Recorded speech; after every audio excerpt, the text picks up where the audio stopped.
Jack Miller floated through the curved hallway of Unity Station, his heart beating faster than he wanted to admit. Today was the big day.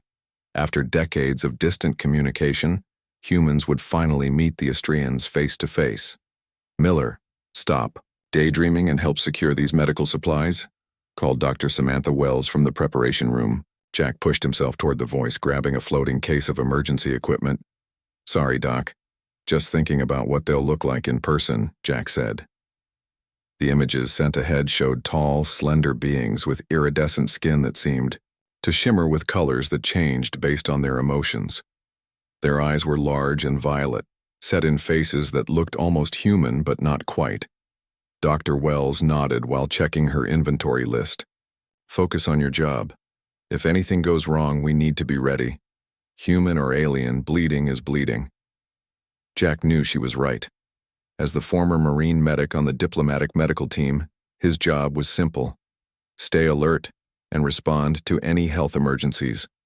After his last tour of duty left him with nightmares and a slight limp, this space station job was supposed to be quiet and routine. Commander Lisa Donovan's voice came over the station speakers. "All personnel, the Astrian vessel will dock in 30 minutes. Diplomatic team to the main hall, medical team on standby." Jack finished securing the emergency kits and joined the other 4 medical staff members. He checked his uniform one last time and touched the small metal badge on his chest, the one his father had given him before he died. "For luck," his dad had said. "You think they'll share their tech with us?" asked Ryan, the youngest team member, his eyes bright with excitement. "Let's just hope they don't decide we're too primitive to bother with," Jack replied. The Astrians had technology centuries beyond Earth's. Their ships could travel faster than light. They could grow new organs and cure diseases humans still struggled with. The station hummed with energy as final preparations were made.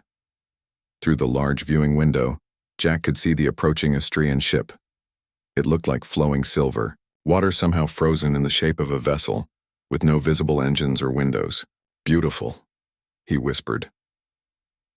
The countdown to docking began. Jack and his team waited in the medical bay, one level below the main reception hall. The diplomatic team would make first contact, with security personnel standing by. The medical team would only join if called upon or once initial greetings were complete. Jack watched the main hall feed on the screen.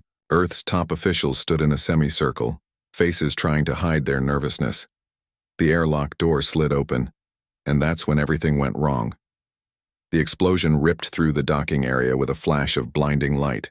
The station rocked violently, throwing Jack against the wall. Alarms blared as emergency lights flashed red. "Medical team to the main hall now." Commander Donovan's voice cracked through the speakers, tight with controlled panic. Jack grabbed his emergency kit and pushed off toward the stairs, the station's gravity fluctuating from the damage. The other team members followed close behind. When they reached the main hall, smoke filled the air. Bodies, both human and alien, lay scattered across the floor. Some moved, groaning. Others didn't. "Spread out. Triage protocol," Dr. Wells shouted. Jack moved through the chaos, checking vitals, applying pressure bandages to the wounded. The diplomats from Earth were being evacuated by security personnel. Through the haze, Jack saw them, the Astrians still standing. They moved differently than humans, with a fluid grace even in emergency. A group of them had formed a protective circle around one of their own. Jack noticed how the others seemed to shield this individual from view, their bodies creating a living barrier. "The Queen," Jack heard someone whisper. "They brought their Queen." A second explosion rocked the station, smaller but closer. Jack was thrown forward as ceiling panels crashed down. When he looked up, he saw that part of the Astrian protective circle had broken. For a moment, time seemed to slow. In the gap stood an Astrian unlike the others. Her skin shimmered with colors Jack had never seen before, shifting like the northern lights. Her eyes, larger and more violet than the others, locked with his across the room. Something about her presence made the air feel electric. A piece of metal shrapnel, torn loose by the second explosion, hurtled toward her. Jack didn't think. His body moved on instinct, launching across the space between them. He slammed into the alien queen. pushing her aside as the jagged metal tore through his side instead of her chest. Pain exploded through his body. He felt warm blood soaking his uniform as he collapsed to the floor. The Queen's guards quickly surrounded her again, but she pushed past them, kneeling beside Jack. Her face hovered over his, those strange violet eyes wide with what looked like concern. She placed a slender hand with 6 long fingers against his, wound. Her skin felt cool against his burning pain. She spoke, her voice like music, but in words he couldn't understand. One of her companions answered urgently, trying to pull her away. Jack's vision began to darken at the edges. He was going into shock. He tried to speak, to tell them he was a medic, that pressure needed to be applied to the wound, but no words came out. The Queen leaned closer. A small crystal pendant hanging from her neck began to glow with soft blue light. She removed it and pressed it against Jack's wound. The pain flared hotter for a moment, then began to dull. The Queen spoke again, this time directly to him. Though he couldn't understand her words, her meaning somehow felt clear. "Why would you do this for me?" With the last of his strength, Jack whispered, "It's what humans do." Her eyes widened. She placed her hand against his forehead. A strange warmth spread from her touch, flowing through his body like liquid light. The last thing Jack saw before consciousness slipped away was the Queen's face. A single tear, glowing like liquid starlight, fell from her eye onto his cheek. Where it touched his skin, he felt a spark like electricity. Then darkness took him. Jack dreamed of stars and distant worlds. He dreamed of a city made of crystal that sang when the wind blew through it. He dreamed of a language of light and color that he almost understood.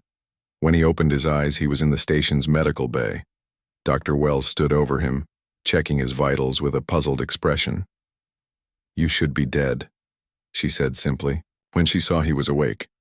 Jack tried to sit up, feeling surprisingly little pain where the wound should be. "The Queen, is she safe?" Dr. Wells pushed him gently back down. "Yes. The Austrian delegation is secure in the East Wing. Their Queen is unharmed thanks to you." She paused. "She's been asking about you." Jack touched his side where the shrapnel had torn through him. Instead of bandages and pain, he felt only a strange warmth and what seemed like a thin scar.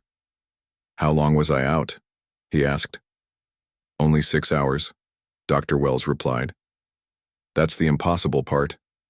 Your wound, it's almost completely healed. We've never seen anything like it." Jack's head felt strange, like it was filled with whispers he couldn't quite hear. When he closed his eyes, he could still see those violet ones looking back at him. "She did something to me," he said quietly. Dr. Wells nodded slowly. "The Austrian medical team said their Queen used some kind of emergency treatment on you. They wouldn't explain exactly what it was." She hesitated. "Jack, your blood work is showing anomalies we can't identify." Before Jack could respond, the door to the medical bay slid open. Standing there, flanked by 2 tall guards, was the Austrian Queen. "She insisted on seeing you," Dr. Wells explained. "Says she needs to explain something important." She stepped back as the Queen approached. Up close, the Queen was even more striking. Her skin rippled with colors that seemed to respond to her emotions. The guards stayed by the door as she moved to Jack's bedside. In perfect English, with only a slight musical accent, she spoke, "Hello, Jack Miller. My name is Zelana, and I'm afraid that by saving my life, yours will never be the same again." Jack stared at Queen Zelana, trying to process her words. The medical bay felt suddenly smaller with her presence filling the room. "What do you mean?" he asked, his throat dry. Queen Zelana moved closer to his bed. Her guards shifted nervously, but remained by the door. Dr. Wells pretended to check equipment while clearly listening to every word. "To save your life, I had to establish a neural link," Zelana explained. Her voice had a musical quality that made even simple words sound like poetry. "It is something never done between our species before." Jack touched the place where his wound should have been. Only a thin, silvery scar remained. "You healed me?" "Yes, but it required connection." Zelana's skin rippled with colors, blues and purples washing across her iridescent surface. Our healers can transfer life energy, but it creates a bond, a sharing. Dr. Wells stepped forward. Queen Zelana, I need to understand what was done to my patient. The queen turned her large violet eyes to the doctor. Your medicine could not have saved him in time. The metal had pierced vital organs. I made a choice. She looked back at Jack. You risked your life for mine. I could not let you die. A soft knock at the door interrupted them. Agent Kevin Barnes from Earth Intelligence entered, his face serious and official. I need to speak with Mr. Miller, Barnes said. Alone. Zelana's skin flashed red briefly before settling back to blue. This man saved my life. What you say to him, you may say before me. Barnes frowned but nodded stiffly. Fine. Mr. Miller, I need your account of what happened during the explosion. As Barnes spoke, Jack felt a strange sensation, like a whisper, in his mind warning him. He looked at Zelana, whose eyes narrowed slightly. It was chaos, Jack said carefully. 2 explosions. I saw the Queen in danger and reacted. Did you notice anything unusual before the explosion? Anyone suspicious? Barnes asked, taking notes on a small device. Jack thought back. Everything seemed normal until it wasn't. Barnes nodded, but Jack had the strangest feeling the agent wasn't telling the complete truth about why he was asking. The feeling wasn't his own intuition, it was something else, something alien. The attack came from within, Zelana said suddenly. From my own people. Barnes looked up sharply. What? There are factions among the Astrians who oppose contact with humans, she explained. They believe mixing our species will lead to our downfall. And you didn't think to warn us about this before coming here? Barnes asked, his voice tight, with controlled anger. We did not believe they would go this far, one of Zelana's guards said. This was Ithrel, her personal advisor. The Queen's decision to come personally was kept secret. Someone betrayed us. Jack's head began to pound. Images flashed in his mind. A crystal city, strange writing, faces he didn't recognize. He gasped, grabbing his temples. Zelana moved quickly to his side. It's starting. The link is growing stronger. What's happening to him? Dr. Wells demanded, rushing to check Jack's vital signs. His mind is connecting with the collective memory, Zelana explained. It will stabilize soon. Barnes stepped back, speaking urgently into his communicator. Jack heard snatches of words like quarantine and contamination protocol. You need to leave, Zelana told Barnes firmly. Now. Something in her voice made the agent pause. He nodded curtly and left the room. When the door closed, Zelana turned to Dr. Wells. I need time alone with him. Please. The doctor hesitated, but finally nodded. 5 minutes, then I need to run tests. She left the room, leaving Jack alone with Zelana and her guards. What's happening to me? Jack asked once they were alone. Zelana sat on the edge of his bed. The healing bond I created has side effects. You are beginning to access parts of my memory, my knowledge, and I can sense things about you. Why would you do this? I had no choice, you were dying. Her colors shifted to a soft green. But there is more. The attackers, they were trying to kill me to prevent something foretold in our ancient texts. Jack tried to sit up, finding his strength returning surprisingly fast. What texts? There is a prophecy among my people. It speaks of a time when Astrians and another species would form a new kind of bond, creating something greater than either alone. Her voice dropped lower. Some fear this change. They believe keeping our species pure is the only way to survive. Jack's mind raced with questions, but before he could ask more, Zelana reached into a small pouch at her waist and pulled out a crystal, similar to the pendant she had worn but smaller. Keep this safe, she said, pressing it into his palm. It contains information you will need. When you can understand it, you will know what to do. The crystal felt warm in Jack's hand, pulsing gently like a heartbeat. I must return to my ship now, Zelana said, standing. We have much to discuss with your leaders about what happened. Will I see you again? The question came out before Jack could stop himself. Solana's lips curved in what might have been a smile. The bond ensures it. We are connected now, Jack Miller. She touched his forehead gently. Rest. Let your mind adjust. After she left, Jack lay back, exhausted, but mind-racing. He closed his eyes and immediately saw flashes of Solana's memories. A childhood in crystal towers, learning ancient languages, the weight of a crown, the fear of her people dying out. When Dr. Wells returned, she brought scanning equipment. Your brain activity is off the charts, she said, showing him the readings. There are patterns here I've never seen before. She said, we're connected now. Connected how? Dr. Wells asked. Jack shook his head. I don't know exactly, but I can feel her thoughts sometimes, see her memories. Dr. Wells frowned. This goes beyond my expertise. Earth intelligence is demanding jurisdiction over your case. They're saying you've been contaminated by alien influence. Agent Barnes didn't seem very trustworthy, Jack said. How could you tell? Jack paused. I just knew. Like I could feel his intentions. Dr. Wells gave him a worried look. Jack, whatever's happening to you, it's changing you. Your blood work shows cellular changes we can't identify. And your wound, it should have taken weeks to heal, not hours.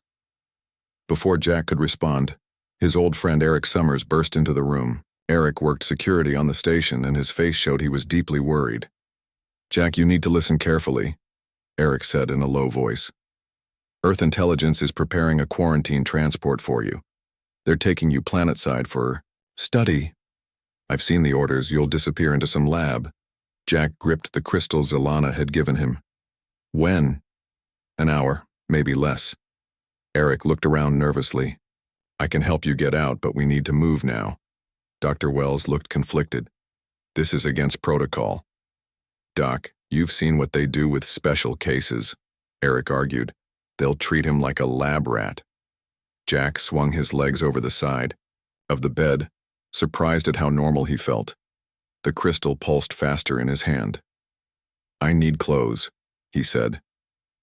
As Dr. Wells reluctantly helped him gather supplies, Jack felt a sudden sharp pain in his head. With it came a clear thought that wasn't his own danger. The attackers know about you now. You are part of their target. He knew immediately it was Solana's voice in his mind. The connection was growing stronger. We need to hurry, Jack said. And I think I need to get to the Astrian ship. Why? Eric asked. Jack clutched the crystal, tighter. Because Queen Solana is still in danger, and somehow so am I. Jack, Eric, and Dr. Wells moved quickly through the back corridors of Unity Station. The station was still in chaos after the attacks, with repair crews working on damaged sections and security teams everywhere. We need to reach Docking Bay 7, Eric whispered. There's a supply shuttle scheduled for departure in 20 minutes. Jack nodded, feeling stronger with each step. The wound in his side no longer hurt at all. In fact, he felt better than he had in years. His old leg injury from his military days didn't even ache anymore. Security checkpoint ahead, Dr. Wells warned as they approached a junction. 2 guards stood checking IDs of everyone passing through. One of them was studying a tablet with what looked like photos. They're looking for you, Eric muttered. Jack, concentrated, trying something. Since the connection with Solana had formed, he'd been experiencing flashes of her knowledge. He closed his eyes for a moment, focusing on the idea of not being seen. When he opened his eyes, he felt a strange tingling across his skin. Let's go, he said, stepping forward. Dr. Wells grabbed his arm. Wait, they'll... But the guards barely glanced at Jack as the 3 of them walked through the checkpoint. One guard nodded to Eric and Dr. Wells, but his eyes seemed to slide right past Jack. Once they were around the corner, Dr. Wells stared at him. How did they not see you? Jack looked down at his hands. For a second, it seemed like his skin shimmered with a faint iridescence, like Solana's. Then it was gone. It's the gift, he said quietly. It's changing me. They reached Docking Bay 7 without further incident. A small supply shuttle sat ready for departure, its cargo already loaded. "I've cleared you as medical supplies for the Australian ship," Eric explained. "The pilot won't ask questions." Dr. Wells handed Jack a small medical kit.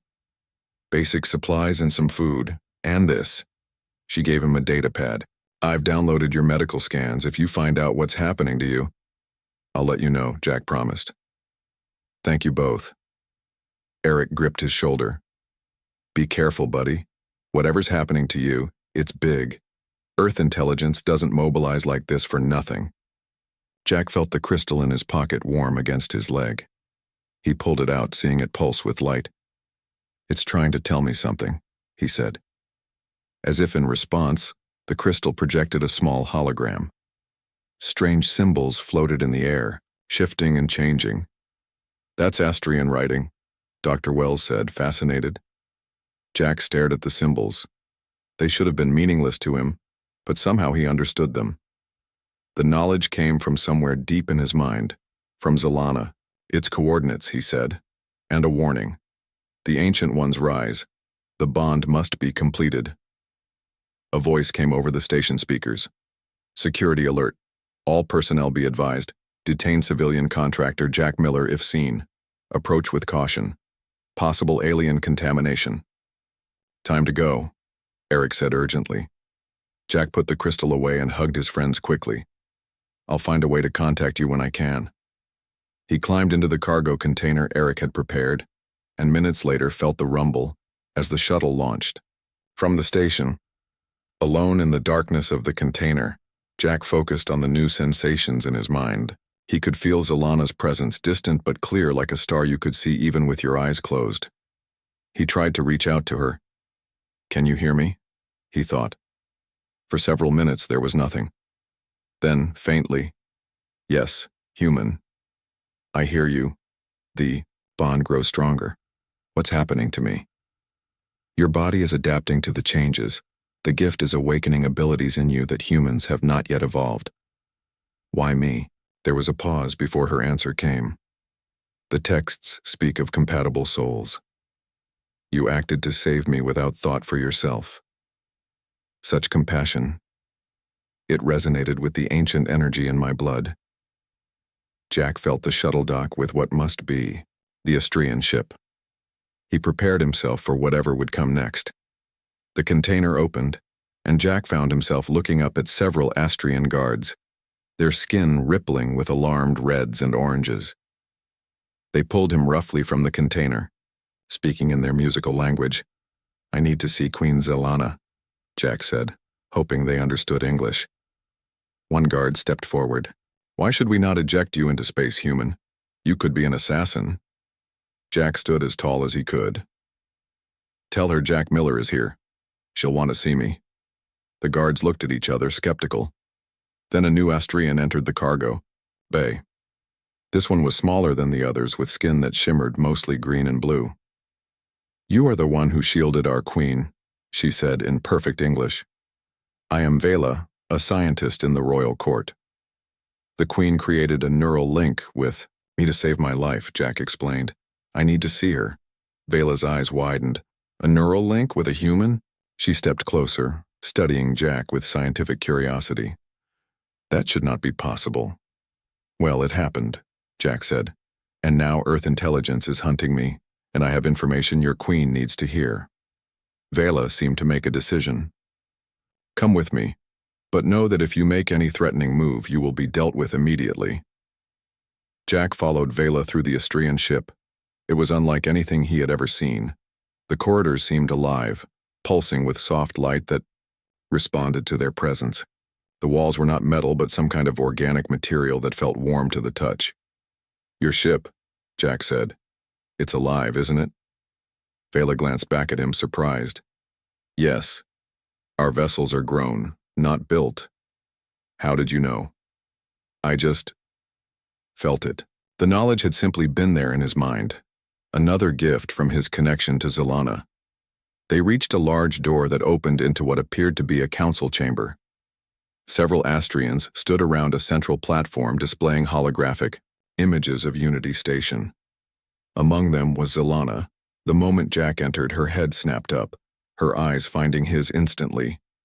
Her skin rippled with colors, surprise, relief, and something else he couldn't identify. "Jack Miller," she said. "You should not be here." "I had to come," he replied. "Earth intelligence was going to take me away for study, and I knew you were still in danger." The other Astrayans murmured among themselves, their colors changing rapidly. "The bond is stronger than I anticipated," Zelana said, approaching him. "You can sense my thoughts now?" "Some of them. And I'm starting to understand things I shouldn't know." Zelana turned to the others. "Leave us. I must speak with him alone." The council members protested, but Zelana's colors flashed with authority, and they reluctantly filed out. Only Ithril, her personal guard, remained standing at a distance. When they were relatively alone, Zelana spoke quietly.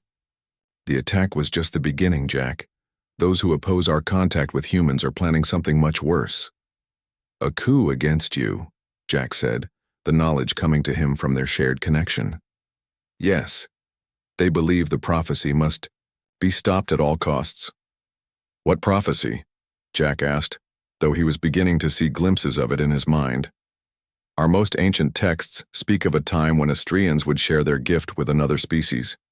This sharing would create a new kind of being, neither one nor the other, but something greater." Her colors shifted to deep blues. "This is why the crystal I gave you is so important. It contains the complete prophecy and genetic information about both our species." Jack pulled out the crystal. "I can read some of it now. It showed me coordinates." "Those coordinates lead to our homeworld," Zelana explained. "To the Temple of Origins, where the first of our kind emerged from the cosmic sea." Jack suddenly staggered, a wave of dizziness washing over him. Zelana caught him, her touch sending sparks of energy through his body. "Your transformation is accelerating," she said with concern. "Your human body is struggling to adapt." "What's happening to me?" Jack asked, his voice strained. "The gift is awakening abilities dormant in human DNA," Zelana explained. "But the process should have taken months, not days." Jack looked down at his arms and saw the unmistakable shimmer of Astrian colors rippling beneath his skin. "I'm becoming like you," he whispered. "Not exactly like us," Zelana said. "Something new. The beginning of what the prophecy foretold." A loud alarm suddenly blared through the ship. Ithril rushed to a communication panel. "My queen," he called urgently. "Earth vessels are approaching. They are demanding we surrender the human." Zelana's colors darkened with determination. "We must protect the bond until it stabilizes. If they take you now in transition, you could die." Jack stood straighter, feeling a new strength flowing through him. "Then we need to find a safe place. Somewhere we can complete whatever this is becoming." "There is only one such place," Zelana said. "We must go to the coordinates in the crystal, to the Temple of Origins." Jack nodded, the decision feeling right in a way he couldn't explain. "Then let's go home." The Astrian ship moved through space faster than any human vessel could travel. Jack stood by a window watching the stars blur into streams of light. His reflection in the glass startled him. Faint colors now rippled beneath his skin when he felt strong emotions. Zelana approached, her own colors a calm blue. "You are concerned about your home." It wasn't a question. Through their connection, she could sense his feelings. "I never meant to become a fugitive," Jack said. "I have a sister on Earth, Mary. She's the only family I have left." Zelana placed a six-fingered hand on his shoulder. "Once the bond is stabilized, you can return. They will see the truth then." "What truth?" "That this connection is not a contamination but a gift, something that could benefit both our species." Her colors shifted to a thoughtful purple. "Your Earth leaders fear what they don't understand." The ship's communication system chimed. Ithril's voice came through. "My queen, we are being pursued. 3 Earth vessels have entered faster than light travel behind us." Zelana's colors flashed with concern. "How is this possible? Human ships don't have this technology." "They appear to be Experimental vessels, Ithril reported. Ambassador Wright is requesting to speak with you, and with Jack Miller. Jack recognized the name. Dan Wright was Earth's primary diplomat to the Astrians. Put him through, Zelana commanded. A holographic screen appeared before them. Ambassador, Wright's concerned face filled the display. Queen Zelana, we demand the return of our citizen, Wright said firmly. Director Grant of Earth Intelligence has classified Jack Miller as a security risk. Ambassador Wright, Jack stepped forward. I'm here voluntarily. Wright's eyes widened when he saw Jack's faintly shimmering skin. Miller, what's happened? To you? I'm changing, Jack said simply. The Queen saved my life with a neural link that's having side effects, Wright frowned. Director Grant believes you're being controlled. He wants you in quarantine. I'm not being controlled, Jack insisted. I'm gaining abilities, knowledge. If Earth would just... They plan to fire upon us, Zelana interrupted, her head tilted as if listening to something distant. They've armed weapons. Jack stared at her. How do you know?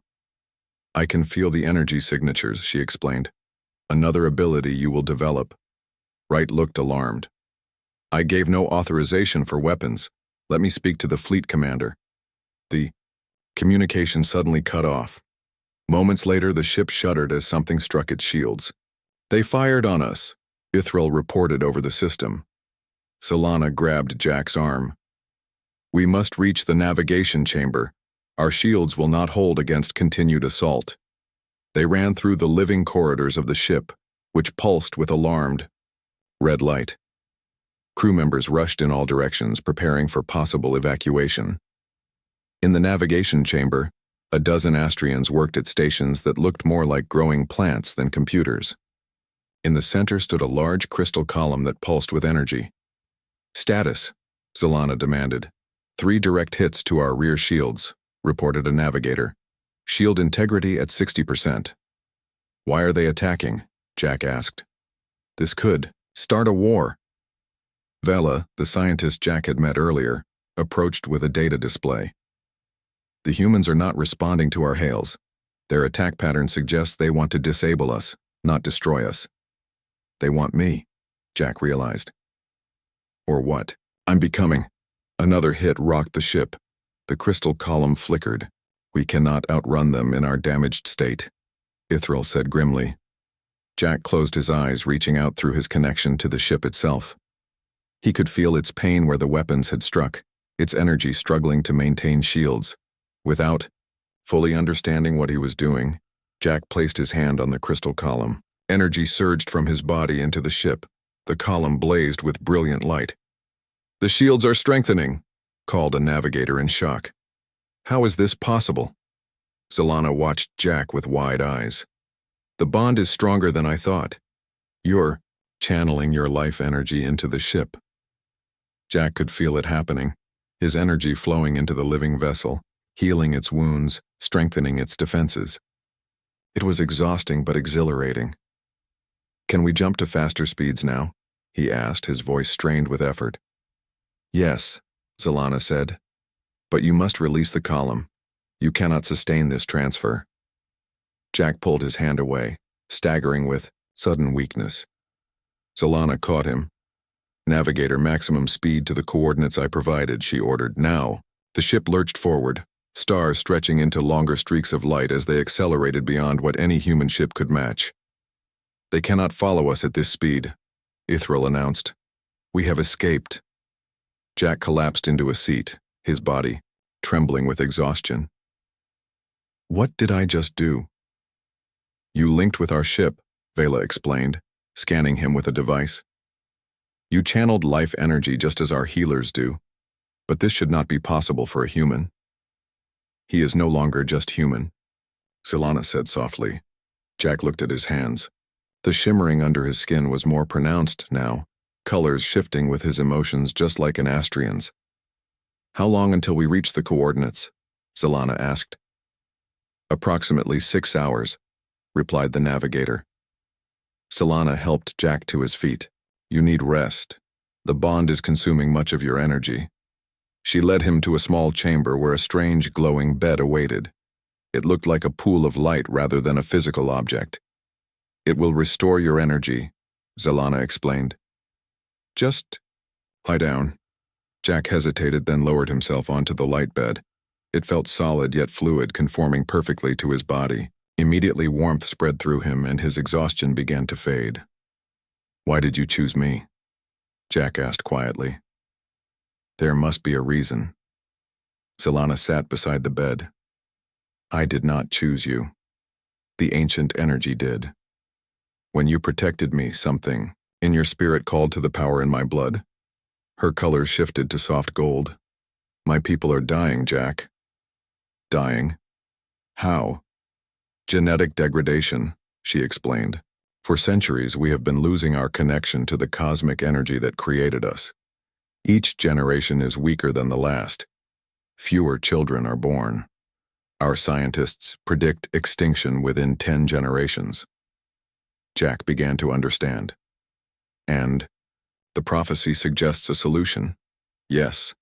The texts speak of renewal through joining with another species, a restoration of what we have lost." She touched his cheek gently. "When you heal completely, your DNA will contain elements of both human and Astrian, a bridge between our peoples. Is that why some Astrians want to stop this? They don't want to mix with humans?" "The traditionalists believe purity is the only way forward. Their leader, Raxus, would rather see our species die out than change." Her colors darkened to deep blue. "He was behind the attack at the station, and I fear he has allies in your Earth intelligence." Before Jack could respond, a sharp pain shot through his head. Images flooded his mind. Earth cities, hidden devices, a countdown. "Bombs," he gasped. "I can see them. Raxus has planted bombs on Earth." Zelana's colors paled.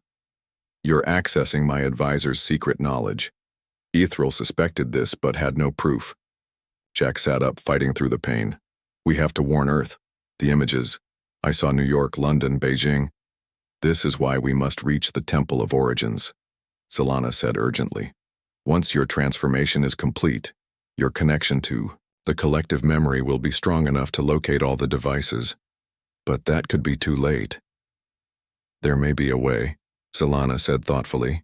"The crystal I gave you. It can amplify the bond temporarily." Jack pulled out the crystal, which now pulsed in time with his heartbeat. "How do we use it?" "Focus on the bombs. Try to see details, where they are hidden, how they can be disarmed." Jack closed his eyes, holding the crystal tightly. He concentrated on the flashes of images he had seen, trying to pull them into focus. Slowly, specific locations emerged in his mind. He described them one by one as Zelana recorded the information. "We must contact your sister," Zelana said when he finished. Jack opened his eyes in surprise. "Mary? Why?"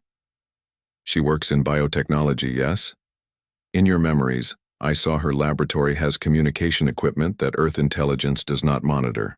Jack nodded slowly. "Yes, she runs a private research lab, but how can we reach her from here?" Zelana smiled, her colors shimmering with determination. "There are ways, and we have little time. The fate of both our peoples may depend on what happens in the next few hours." 3 months had passed since Jack first stepped onto the Australian homeworld. He stood now on a balcony overlooking the Crystal City, watching the twin suns set in a purple sky. His skin shimmered with soft blue and green colors, reflecting his peaceful mood. "Still admiring the view?" Mary asked, joining him at the railing. Jack's sister had come to the Australian world after helping stop the bombing plot on Earth. "I don't think I'll ever get tired of it," Jack replied with a smile. Mary studied her brother's changed appearance. He looked mostly human still, but his skin now permanently showed the color-shifting properties of the Austrians.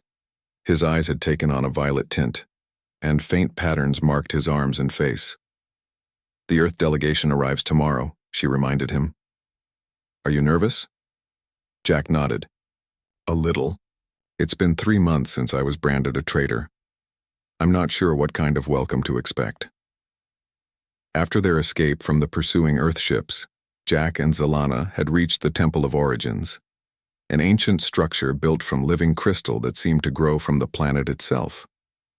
There Jack had completed his transformation, his bond with Zelana and the Astrian collective knowledge fully forming.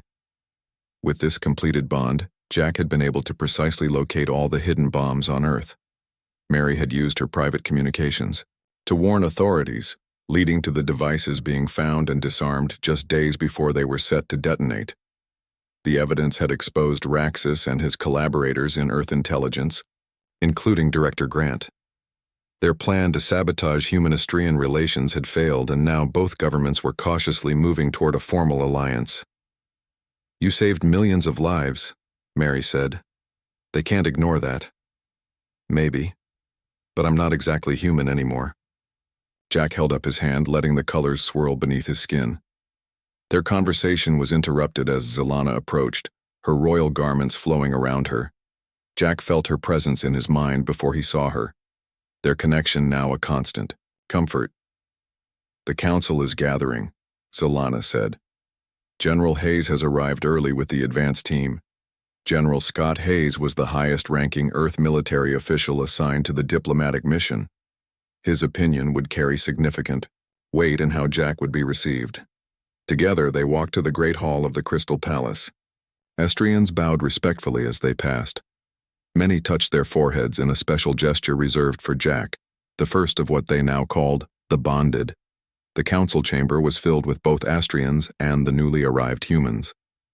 General Hayes stood with several Earth officials looking uncomfortable but determined. When Jack entered, the room fell silent. Hayes stepped forward, studying Jack's transformed appearance. "Mr. Miller," the general said formally. "Or should I address you differently now?" "Jack is fine, General," he replied. Hayes nodded. "You look different than the reports described." "The bond has stabilized," Jack explained. "This is who I am now." The general's expression remained neutral. "Earth has questions, many questions." "I'm ready to answer them all," Jack said. "Perhaps a demonstration would be more efficient," Zelana suggested. She nodded to Vela, who brought forward a small crystal device. "This will project Jack's memories," Zelana explained to the Earth delegation. "You will see everything that happened, exactly as it occurred." For the next hour, the gathered officials watched Jack's journey, from the moment he shielded Zelana from the explosion to the completion of his transformation at the Temple of Origins. They saw the plot to destroy human-Astrian relations, the bombs that would have killed millions, and the true reason for the Astrian interest in humanity, their desperate fight against extinction. When the memories ended, the room was silent. General Hayes cleared his throat. "The President has authorized me to make a decision regarding your status, Miller," he said. "Based on what I've seen, I'm recommending all charges against you be dropped. Your actions saved lives on both sides." Relief washed through Jack, his skin rippling with bright yellow. "Thank you, General." "There's more," Hayes continued. "We want to establish a permanent diplomatic presence here, and we need someone who understands both sides." He looked directly at Jack. "Someone like you." Jack glanced at Zelana, who smiled encouragingly. "I would be honored," Jack said. "But I need to be clear about something.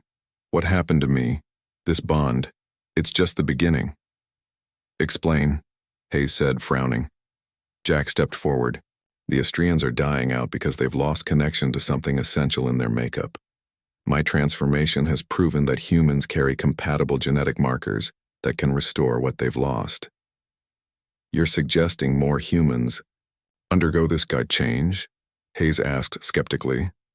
"Not exactly," Jack replied. "I'm suggesting a carefully managed exchange, voluntary participants only. The process would be refined, controlled." Zelana joined him. "We have already identified hundreds of humans who show high compatibility, and we've discovered the reverse is also possible. Benefits for humans who receive modified Astrian genetic material." "Benefits?" Hayes asked. "Enhanced healing, extended lifespan, resistance to disease," Mary explained, stepping forward as the scientist in the room. "I've been studying Jack's transformation. The potential medical applications are extraordinary." Hayes looked troubled. This sounds like it could fundamentally change what it means to be human. Change isn't always something to fear, Jack said gently. Look at me, General. I'm still Jack Miller. I still care about Earth, about humanity. I've just gained perspective. I never could have had otherwise. There's something else you should see, Silana said. She made a gesture, and a side door opened. A young girl entered, perhaps 12 years old. Her skin showed the faint beginning of color shifts, and her eyes had a slight violet tint. This is Talia, Silana explained. She was present during the attack on Unity Station. The energy released affected her differently than the adults. She's changing too? Hayes asked, shocked. Talia smiled shyly. I can feel the colors now, and I can help plants grow just by touching them. Jack knelt before the girl. Talia is proof that younger humans adapt more naturally to the changes. Their bodies accept the gift without the struggle I experienced. Hayes rubbed his forehead. The implications of this are enormous. That's why we need a framework for cooperation, Jack said, standing. Rules, ethics, oversight from both sides. The meeting continued for hours as details were discussed, concerns raised and addressed. By the end, a preliminary agreement had been reached. Earth would recognize Jack's new status and establish formal diplomatic relations with the Astrians. A joint research program would study the potential benefits of limited genetic exchange between willing participants. Later that evening, Jack stood with Silana in the sacred grove behind the Temple of Origins. The bond between them had grown into something neither had anticipated, a deep connection that went beyond mere biology. Do you regret it? Silana asked softly, stepping in front of that piece of metal for a stranger. Jack smiled, his colors shifting to a warm golden hue. Not for a second. Sometimes the best decisions are the ones we make without thinking. Your compassion saved 2 worlds, she said. My people are already showing signs of recovery. Thor, first new babies born with the stabilized genetics are thriving. Jack looked up at the night sky, where distant Earth shone like a blue jewel. And humans will gain new perspectives, new abilities we never imagined. It won't be easy, Silana cautioned. There will be resistance, fear. Change never is easy, Jack agreed, but it's necessary. He touched the faint scar on his side where the metal had struck him. Sometimes the greatest gifts come from our wounds. Above them, in the night sky, a new star suddenly blazed to life, the signal that another human volunteer had completed the bonding process successfully. Look, Jack said, pointing upward. Another bridge between our worlds. Silana took his hand, their colors merging where they touched. The beginning of something greater than either of us could have imagined. As they watched the new star shine, Jack reflected on how a single moment, one instinctive act to shield a stranger from harm, had changed not just his life, but the future of 2 species forever. In that moment of selfless protection, he had found his greatest purpose. And in the alien queen he saved, humanity had found its greatest ally. Together they turned toward the temple, where the next group of volunteers waited to begin their journey, a journey that had started with one human shielding an alien queen from death and receiving a gift that would change life forever.